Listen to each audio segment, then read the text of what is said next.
Everyone, welcome back to our channel inspired path. तो जैसा कि आप सब जानते हैं, अगर आप मेरे पुराने व्यूअर हैं तो आपको पता होगा कि हम लोग प्रिपरेशन कर रहे हैं सीटेट 2025 की, और हम लोग सब्जेक्ट अभी जो पढ़ रहे हैं वो है सीडीपी। तो सीडीपी मैंने आपको पढ़ाना स्टार्ट किया है अपनी स्ट्रैटेजी के साथ। जैसे मैंने सीटेट को फर्स्ट अटैम्प्ट में क्लियर किया था, उस स्ट्रैटेजी के साथ, उन नोट्स के साथ मैं आपको सीटेट की प्रिपरेशन करवा रही हूँ। तो इस प्रिपरेशन में हमने अभी तक जो पढ़ा है वो है सीडीपी का first chapter, that is concept of development, है ना। कॉन्सेप्ट ऑफ डेवलपमेंट हमने पूरा कंप्लीट किया है, और इसके पीडीएफ जो हैं वो फ्री ऑफ कॉस्ट मेरे टेलीग्राम पे हैं, जिसको आप ज्वाइन कर सकते हैं। मेरे बायो में लिंक है, तो आप वहाँ से जाके मेरे टेलीग्राम को ज्वाइन करिए। तो हमारा जो फर्स्ट चैप्टर था ग्रोथ एंड डेवलपमेंट, या फिर concept of development and it's relation with learning, CDP का फर्स्ट चैप्टर हमने क्लियर कर लिया है। उसमें एक दो टॉपिक्स हैं जो बस बचे हुए हैं, तो आज हम उसी से रिलेटेड कुछ एक्सपेक्टेड क्वेश्चंस, कुछ प्रीवियस ईयर में आए क्वेश्चंस को डिस्कस करने जा रहे हैं। अभी मैंने इस सेशन में कम क्वेश्चंस ही रखे हैं, और अगर आप चाहेंगे कि मैं और भी क्वेश्चंस की ऐसी सीरीज लाऊं विथ एक्सप्लेनेशन, तो आपको कमेंट सेक्शन में सिर्फ कमेंट करना है, और आपको इस वीडियो को पूरा देखना है, और उसके बाद अपने स्कोर को जरूर कमेंट सेक्शन में बताना है कि आपके कितने स्कोर बन रहे हैं। तो देखिए, सबसे पहला जो क्वेश्चन है, सबसे पहला जो हमारा क्वेश्चन है वो है reasoning, thinking and problem solving are explained in which aspects of development. जैसा कि मैंने आप सबको बताया था कि डेवलपमेंट के बहुत सारे एस्पेक्ट्स होते हैं, मतलब जो डेवलपमेंट होता है वो मल्टी डायरेक्शनल भी होता है, मल्टी डायमेंशनल भी होता है, ठीक है। तो बहुत सारे डेवलपमेंट होते हैं, जैसे आपका मोरल डेवलपमेंट होता है, आपका मोटर डेवलपमेंट होता है, सोशल डेवलपमेंट होता है, कॉग्निटिव डेवलपमेंट होता है। इन सबको मैंने डिटेल में करवाया है, आप मेरी क्लासेस को जाके देख सकते हैं। तो देखिए, इसमें क्वेश्चन कह रहा है कि तर्क करना, चिंतन और समस्या समाधान, मतलब प्रॉब्लम सॉल्विंग विकास के किस पक्ष में आते हैं।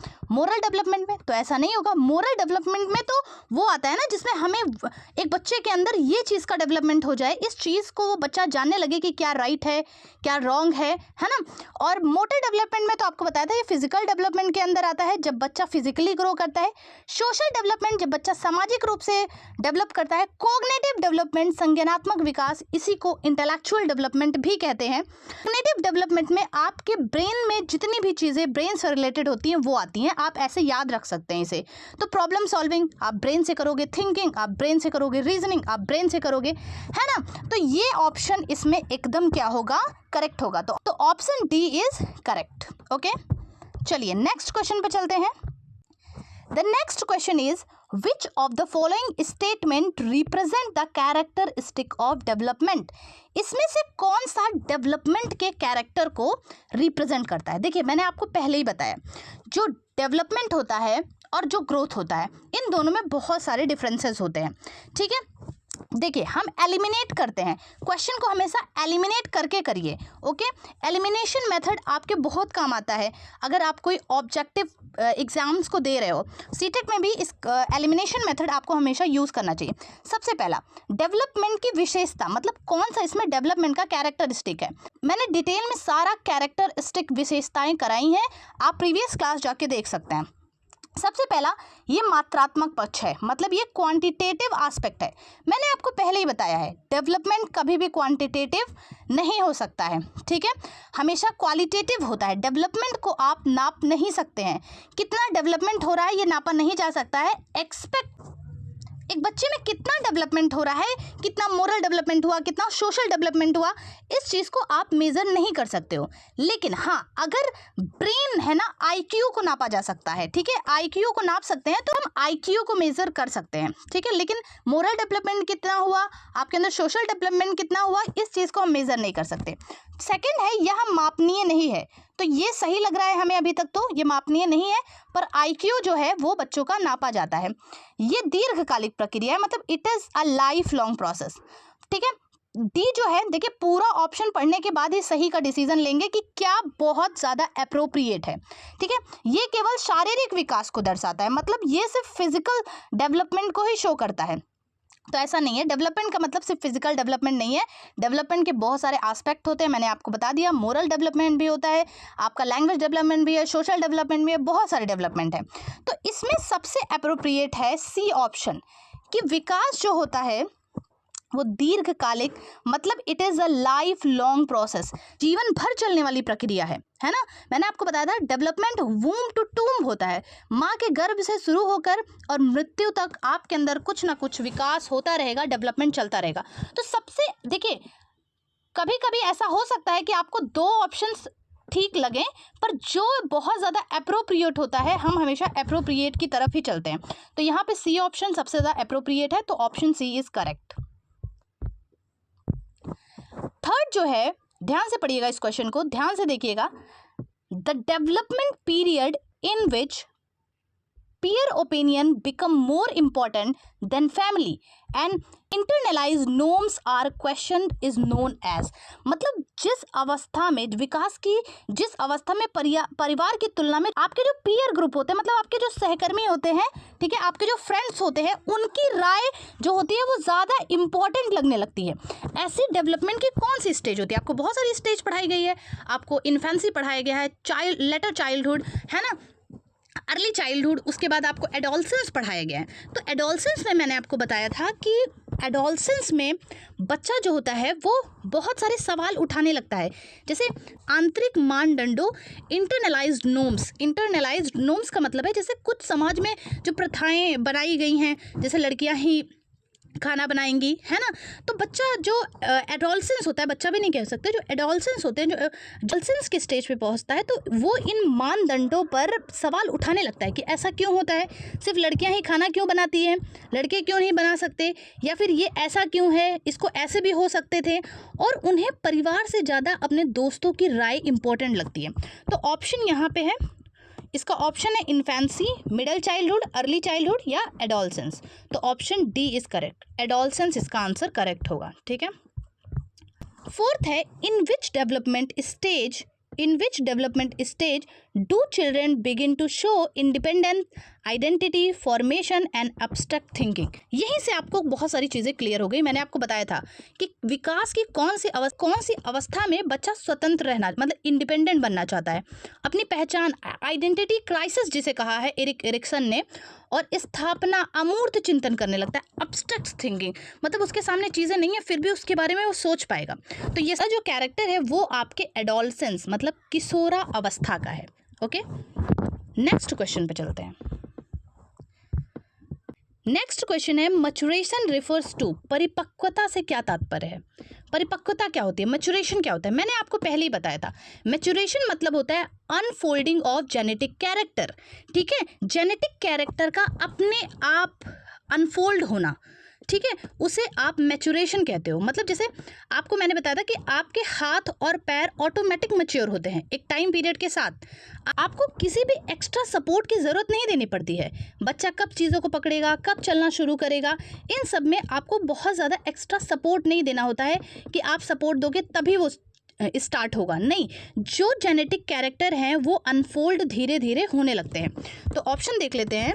ऑप्शन है प्रैक्टिस बेस्ड इंप्रूवमेंट, नहीं, प्रैक्टिस बेस्ड इंप्रूवमेंट इसमें ज़रूरत ही नहीं होती है, प्रैक्टिस हमेशा लर्निंग में ज़रूरत होती है। इन्वायरमेंटल बेस्ड लर्निंग, ये भी नहीं होगा इसमें। अनफोल्डिंग ऑफ इनबॉर्न ट्रेट्स, तो सी ऑप्शन करेक्ट होगा।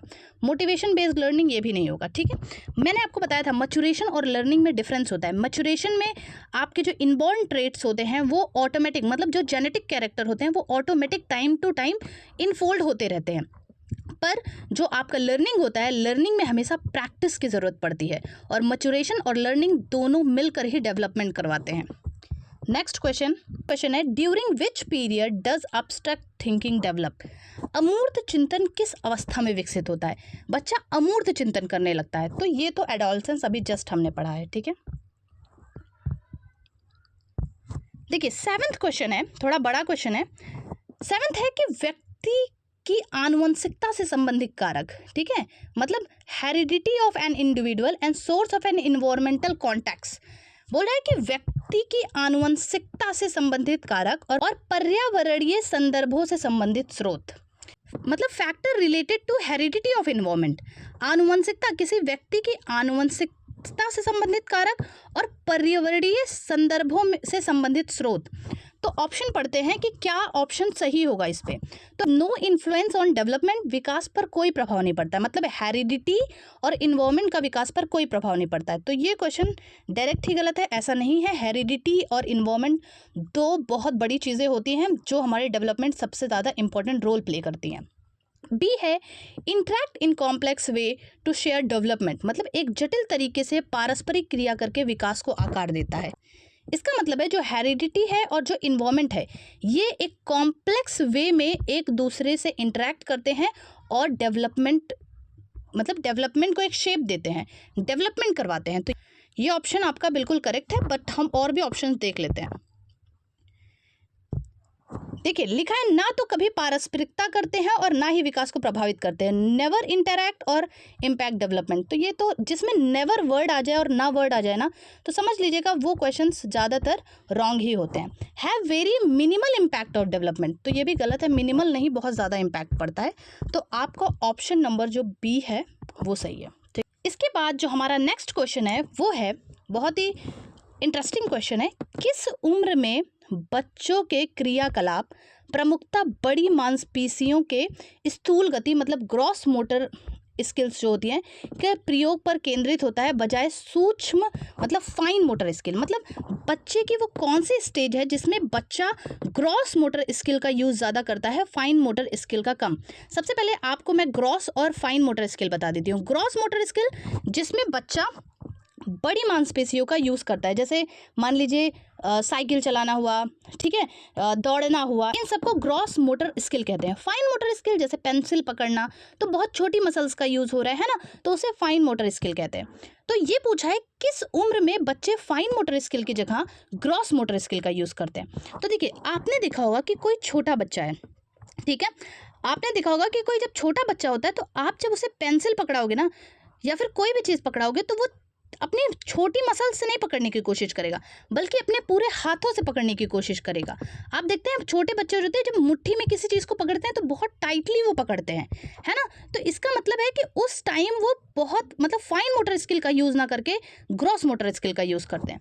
तो इसके लिए इन्फेंसी स्टेज करेक्ट होगी। कहीं कहीं पे अर्ली चाइल्डहुड भी दिया होता है but infancy is a correct. Next question है कि नेहा का कद बहुत तेज़ी से बढ़ रहा है, ठीक है, नेहा की हाइट बहुत तेज़ी से बढ़ रही है और अब उसका हाथ उसकी लंबी अलमारी के हैंडल तक आसानी से पहुंच सकता है। ठीक है, नेहा की हाइट इतनी बढ़ गई कि जो अलमारी है उसके हैंडल को वो आराम से पकड़ सकती है, उसे खोल सकती है। नेहा के कद बढ़ने में उसका बदलाव को क्या कहा जाएगा? स्केप फोल्डिंग तो नहीं, आपने स्केप फोल्डिंग अभी पढ़ी नहीं है। वृद्धि, सीखना, अनुकूलन, तो ये सब गलत है, वृद्धि कहा जाएगा, है ना। बहुत नॉर्मल सा क्वेश्चन था ये। नेक्स्ट क्वेश्चन है कि निम्नलिखित में से कौन सी पूर्व बाल्य अवस्था अर्ली चाइल्डहुड की विशेषता नहीं है। देखिए सबसे पहले प्री गैंग एज तो ये होता ही नहीं, प्री गैंग एज तो नहीं होता। इमिटेटिव अनुकरण करना होता है, क्वेश्चनिंग ये भी होता है, क्वेश्चन बच्चा बहुत ज़्यादा पूछता है। प्ले एज, उसे प्ले एज खेल की अवस्था भी कहते हैं अर्ली चाइल्डहुड को, पर प्री गैंग एज नहीं होता है, ये आपका लेटर चाइल्डहुड में होता है। ठीक है, तो ये भी आपका रॉन्ग हो गया, तो आपका ऑप्शन फर्स्ट सही है। देखिए नेक्स्ट है कि भाषा सीखने और विकास की सबसे महत्वपूर्ण अवधि कौन सी होती है। बच्चा किसमें सबसे ज़्यादा भाषा को सीखता है? प्री नेटल पीरियड में, अर्ली चाइल्डहुड में, मिडिल चाइल्डहुड में या एडोलसेंस में? तो मैंने आपको बताया था कि भाषा सीखने का सबसे सेंसिटिव, लैंग्वेज एक्विजिशन का सबसे सेंसिटिव पीरियड जो होता है वो आपका अर्ली चाइल्डहुड होता है, जिसे प्ले एज भी कहते हैं, खेल की अवस्था भी कहते हैं। बच्चा अनुकरण बहुत जल्दी करता है, इमिटेशन से सीखता है, मतलब नकल करके सीखता है। ठीक है, तो आई होप आपको सारे क्वेश्चंस समझ में आए होंगे। अगर कोई डाउट होगा तो आप मुझे कमेंट सेक्शन में कमेंट कर सकते हैं, और आपके कितने नंबर बने आप ये भी बता सकते हैं। और क्या मैं ऐसी ही 2-3 वीडियोस और अपलोड कर दूँ, 2-3 सीरीज़ हम और कर लें इसी तरह के क्वेश्चंस की? अगर आप चाहते हैं तो कमेंट सेक्शन में कमेंट ज़रूर करिएगा। तब तक के लिए स्वस्थ रहिए, मस्त रहिए और पढ़ते रहिए।